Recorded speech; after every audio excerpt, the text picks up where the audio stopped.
कुछ प्रश्नों के उत्तर मैं देना चाहूंगी। एक मीठे भाई ने लिखा है, वह सच है कि ब्राह्मण देवता से ऊंचे होते हैं, यह तो सही है, लेकिन देवता स्वर्ग में रहते हैं। अब ये देवता जो कुल है या देवलोक है या देव भूमि है, वो भूमि कहाँ है? यूं तो परमात्मा ने ज्ञान में कहा है कि मीठे बच्चे, यूं तो सिर्फ और सिर्फ दो ही दुनिया है। एक निराकारी दुनिया है जहां हम आत्माएं रहती हैं, और एक है साकार लोक, साकारी दुनिया, जहां हम आत्माएं शरीर पहन करके, ये दिखाई देने वाला शरीर यहाँ पाठ बजाता है। और ये शरीर कब से पाठ बजाता है? आदि से अंत तक, तो सतयुग से कलयुग तक।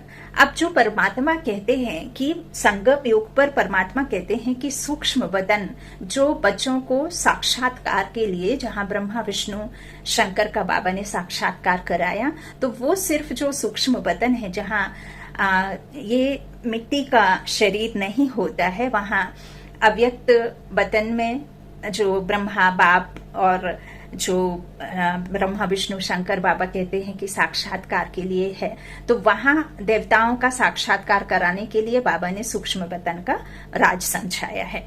अब बाबा कहते हैं कि जो देवी देवता हैं, वो देवी देवता कोई दूसरी दुनिया में नहीं होते हैं, या कोई वो बादलों में दुनिया नहीं होती है जहां देवी देवताओं का पाठ होगा।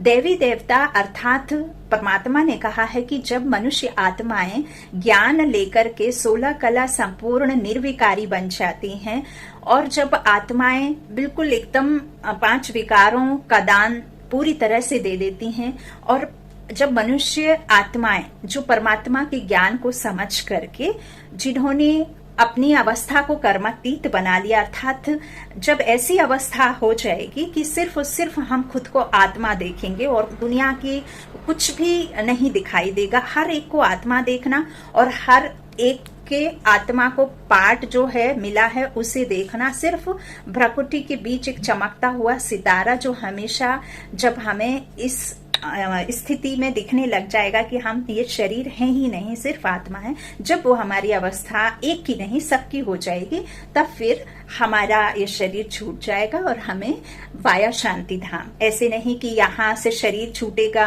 और आत्मा सीधे नया जन्म लेकर के सतयुग में आ जाएगी। नहीं, परमात्मा कहते हैं वाया शांति धाम तुम बच्चे जाओगे, फिर थोड़े समय वहां रेस्ट करोगे, फिर देवकुल में देवी देवताओं का शरीर भी परमात्मा ने कहा हूबहू ऐसे ही होगा, लेकिन 5 विकार नहीं होंगे, वो दुनिया सतो प्रधान होगी। उसे स्वर्ग इसीलिए कहा जाता है क्योंकि कोई भी कलयुग की आत्मा उस सतो प्रधान दुनिया में अर्थात स्वर्ग में नहीं रहती, क्योंकि कोई भी विकारी आत्मा वहां जा ना सके। अब जो विकारी आत्माएं हैं वो कहाँ रहेंगी?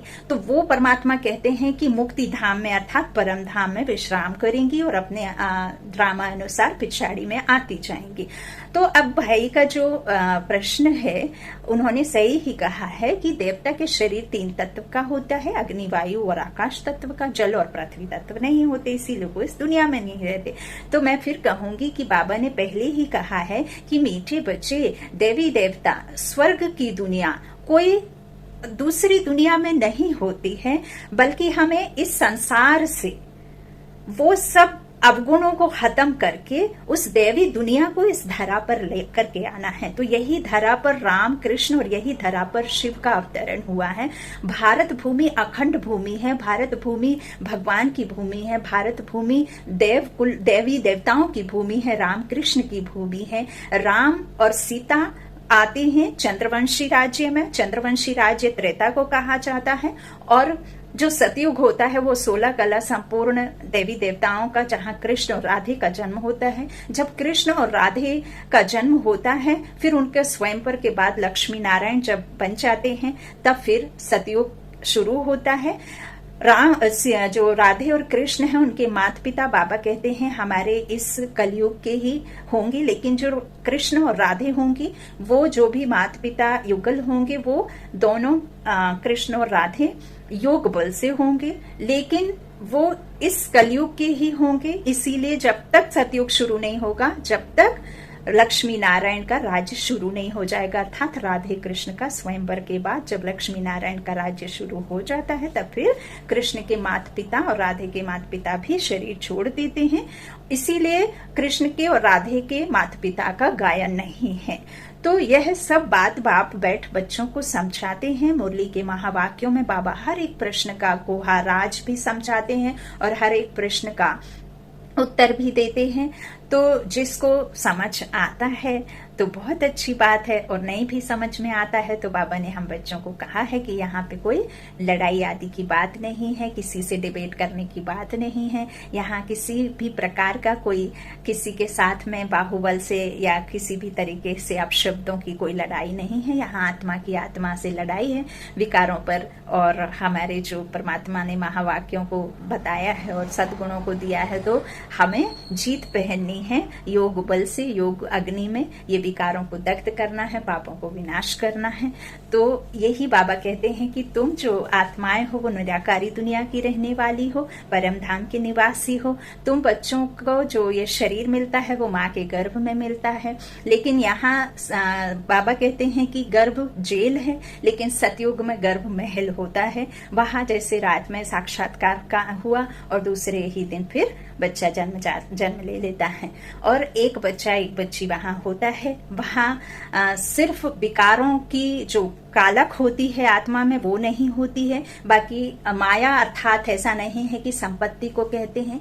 माया बाबा ने कहा है 5 विकारों को, उसे ही बाबा ने रावण का नाम दिया है, और ये दुनिया में रावण राज्य ही व्याप्त है। बाबा कहते हैं इस तरह से सभी जो आत्माएं मनुष्य आत्माएं हैं वो तो मेरे ही बच्चे हैं, लेकिन जो मुझे संगम युग पर इस ब्रह्मा कुमारी जो प्रजापिता ईश्वरीय विश्वविद्यालय में जो बाबा हमें माउंट आबू में बाबा हमें आए हैं धरा पर हमें पढ़ाने के लिए टीचर बनकर, तो जो बाबा हमें ज्ञान देते हैं उस ज्ञान से ही जो परमात्मा को पहचान पाए और आत्मा को समझ पाए तो वो फिर ब्राह्मण बच्चे जाकर के देवकुल में जाएंगे।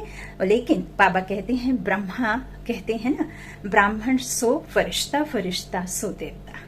तो पहले फरिश्ता बन, और कोई भी आत्मा ही उड़ती है। बाबा कहते हैं कोई मनुष्य बादलों में नहीं उड़ता है और ना ही देवी देवता कोई बादलों में उड़ सकते हैं। यदि जिसके पास में शरीर है तो वो जरूर इस धरा पर ही रहेगा, भारत देश की भूमि में ही रहेगा। बाबा ने ये भी कहा है कि ये दुनिया एक होगी, एक आकाश, एक चांद होगा, ऐसे टुकड़ों में नहीं होंगे। और बाबा कहते हैं कि जो बाय प्लॉट है, जो कुछ भी है सब कुछ जैसा लिया है वैसे ही वापस हो जाएगा। जिन्होंने पानी पे दुनिया बसाई वो पानी अपना वापस ले लेगा। देख ही रहे हैं कैसे दुनिया में हाहाकार, सुनामी, ना जाने क्या क्या प्राकृतिक आपदाएं हैं। तो यह सब परमात्मा महावाक्यों में, मुरली के महावाक्यों में समझाते हैं। और बाबा ने कहा भी है कि बहुत सारे ऐसे होंगे जो आपके अगेंस्ट भी होंगे, तो हमें किसी से लड़ाई करने की कोई बात नहीं है, यह तो समझने की बातें हैं। और ये कोई हम निमित्त बने बच्चे नहीं अपने मुख से कहते हैं, ये तो जो हमें सिखाया है, जो समझाया है, जो ज्ञान में बताया जाता है वही हम आपके सामने रखते हैं। इसमें हमारा कोई भी किसी तरह से योगदान नहीं है। करावनहार बाबा है, वो करा रहा है, बस इतना ही है। अच्छा, ओम शांति।